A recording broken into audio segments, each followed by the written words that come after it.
هله دا بور سترګو د جار سمه دا بور سترګو د صدقه سمه دی زموږ خو بیا ټلیفون دی بیزي پې کوم الله د برخه ګنټۍ راله بیا راله ته غږ مه لرې الو اجانو پنځه منټه پاتې راوکړئ زه بیا در کوم دې کور دی زه بیا در کوم 5 منټه پاتې زرویلې بیا څوک مساو کړی دی دلته یو هلک دی مړه دی دغه نجلۍ د په ما خطا سوی دی پل سرایي دی دا رنګه پیکجان رالږي ټول مکار برابر دا نه د داسې تا شروع کړي ده مړه ټیم دی پر پاسوی مړه دوی خو هرکای نه وي دغه دی خامخا امپاو بیا 5 منټه ټیم راک دې غم یم کوتمم نه کړي راغلی یم د دې لپاره سړی ملاقات ورسره وکړي اته د ده ساره له وروځ هلته به کلپه یم خدای یاد دی الو اجانو څنګه څه شی خوشکه مه کوه دا تور سترګو ته جار سم ته څنګه یې ښه څنګه و دا تور سترګو ته جار سم زه د له ساره چې په انتظار مړ کړم سرې ته چیرې ورکه یې سرې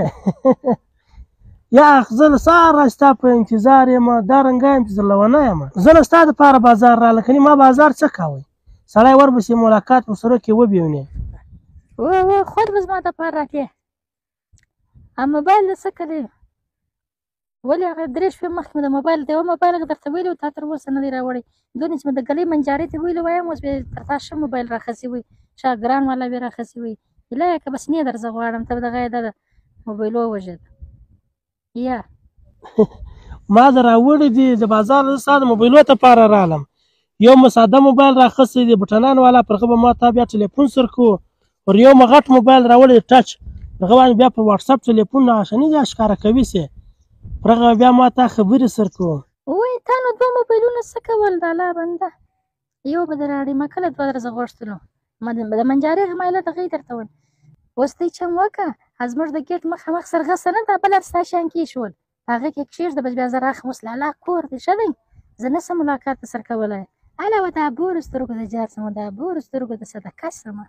ما نن ځان دی ښه صفا کړی وي سړی ورپسې ملاقات ورسره وکړي ما ستا دپاره بنګړي م راوړو سړی خپله بیا ورپه لاس کړي ملاقات ورسره وکړي مو په سرغیس پرېږدم سمه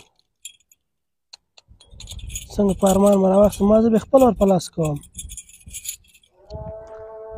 سرې دا دی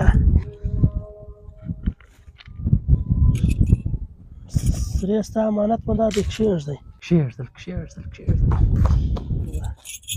بنګړي نو ده څه کول مړه او د ښه ټچ موبایل اخیستی آیا به ما بټن والا چانس مې لا سوی اوس به زه دلته ټلیفون ور وکړمه خو ابد یې نیسي راځه دغه به یې ماته یو شی نه کوي را به توپکي د خوارکي دونه شیان راله کښېږدو 40,000 روپۍ خرابې کړي دي الو اجانو صدقه و راوامخستم ما ستا دپاره څنګه واګه جوړه کړې ده خاصه ستاسې شنې دانې خوږ شي په شنو دانو مې جوړه کړې ده په هغه سرغستې کې ته وراسه در وایخه ښه دی راوامخسته صدقه ده بیا زه هلته کوم دغه واګه مالته سهار په ماجد کې اودس کوی پیدا مه کړې نیغ د کم مړي د خوارکي له کم مړي کښلې ده شنو دانو ده بس دا شنې دانې ډېرې خوښېږي مخ پټ کندی نه شي ورونه مې ونه ویني د سرې د لاس واګه د الله تر لاسو جار سم سرې تر لاسو جار سم څنګه به دام پر ناسته خواره کوي له ما څخه بیا په مرګ کاږي دغې بیا نه راځه وکاږي څوک مې ونه ویني